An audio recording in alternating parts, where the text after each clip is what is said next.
Bismillahirrahmanirrahim. Assalamualaikum warahmatullahi wabarakatuh. Hamdan wa syukranillah, amma ba'd. Sahabat Cahaya Duha rahimakumullah. Berbicara tentang wanita, sungguh Islam sangat memuliakan wanita. Terbukti di dalam Al-Quran terdapat satu surat yang bernama An-Nisa, yang artinya adalah wanita. Bukti yang lain adalah di dalam sebuah hadis Nabi yang diriwayatkan oleh Imam Bukhari Muslim, ketika beliau ditanya oleh para sahabat, "Wahai Rasulullah, kepada siapa kami harus berbuat baik?" Maka Rasulullah menjawab, "Ummuka, ummuka, ummuka." Ibumu, ibumu, ibumu. Rasulullah mengulang sampai 3 kali. Baru kemudian abuka, ayahmu. Dari 2 bukti itu menunjukkan bahwa sungguh wanita sangat mulia dalam pandangan Islam. Sahabat Cahaya Duha yang dirahmati oleh Allah, tentang wanita teringat sebuah makalah yang disampaikan oleh para ulama yang berbunyi, "An-nisa'u imadul bilad, idza saluhat saluhal bilad, wa idza fasadat fasadal bilad." Yang artinya, wanita itu adalah tiang negara. Jika baik wanita itu, maka baik pula negaranya. Dan jika buruk wanita itu, maka buruk pula negaranya.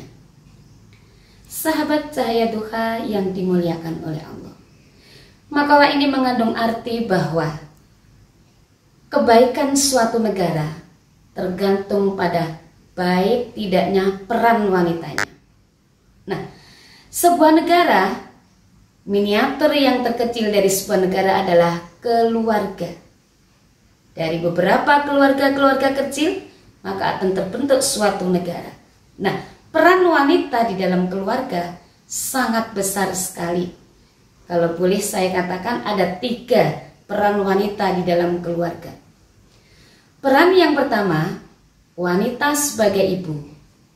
Peran yang kedua, wanita sebagai istri, dan peran yang ketiga adalah wanita sebagai putri. Sahabat Cahaya Duha yang berbahagia, sebagai ibu, wanita sebagai ibu di dalam keluarga, kita semua paham sangat besar sekali perannya. Mulai dari dia mengandung, melahirkan, membesarkan, mengasuh, semua itu paling banyak perannya adalah seorang ibu. Maka tidak salah jika ada makalah yang lain yang berbunyi, "Al-ummahatu madrasatul ula." Ibu itu adalah sekolah pertama bagi anak-anaknya. Ketika mengandung, maka si janin akan tersuplai mulai dari makanannya, sampai kemudian kebiasaan-kebiasaan ibu hamil akan terekam dengan baik oleh janin. Maka kemudian nanti akan melahirkan janin atau bayi yang baik.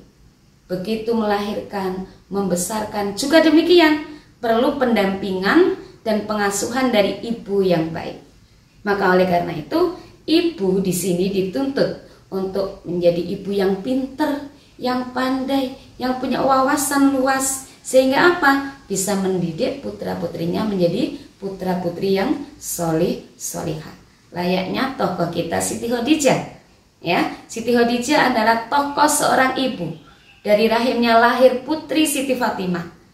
Kita tahu Siti Fatimah adalah seorang anak Rasulullah yang sangat mendukung dakwah ayahnya.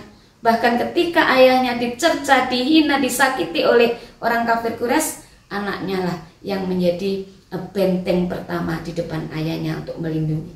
Nah, seperti ini peran ibu di dalam membentuk atau melahirkan generasi-generasi yang baik. Kemudian peran yang kedua adalah wanita sebagai istri. Sebagai istri, wanita adalah pendamping suami. Sehingga bisa dikatakan istrilah yang nanti akan membawa si suami itu ke jalan yang benar atau bahkan tersesat. Ya, si istri jika kemudian adalah istri yang sangat mengumbar kemauannya, menuntut ini dan itu yang muluk-muluk kepada suami, sudah barang tentu si suami akan memberikan kecukupan. Akhirnya kemudian melakukan segala cara, tidak pandang apakah itu halal atau tidak, dia lakukan dalam rangka untuk memenuhi orang yang dicintai, yaitu istrinya. Maka di sini pula seorang istri dituntut untuk menjadi istri yang baik, yang pinter, berwawasan luas, sehingga mengantarkan si suami menjadi suami yang baik. Tokoh di dalam hal ini adanya pun layaknya Ibunda Siti Khadijah.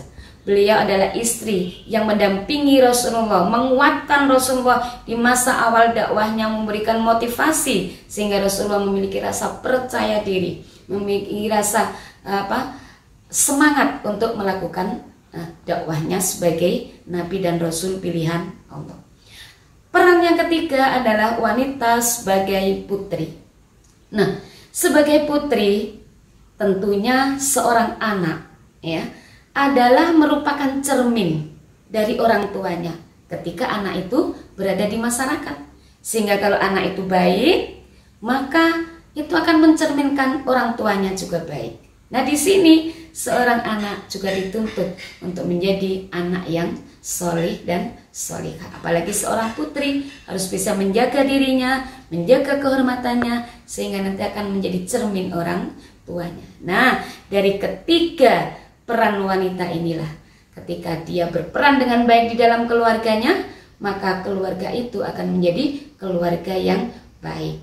Jika banyak keluarga-keluarga yang baik dengan diperankan oleh para wanita-wanita yang baik, maka negara kita ini akan baik. Maka kemudian tercapailah apa yang dicita-citakan oleh Allah di dalam Al-Quran, ya, yang berbunyi baldatun thayyibatun wa rabbun ghafur.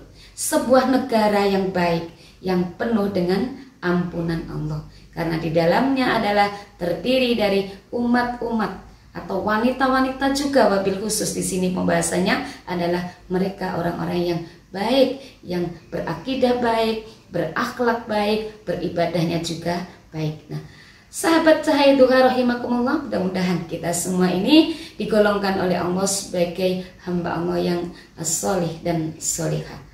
Mudah-mudahan sedikit yang saya sampaikan ini bermanfaat. Mohon maaf atas segala khilaf. Nasru minallah fathun qarib wa basyirul mu'minin. Wassalamualaikum warahmatullahi wabarakatuh.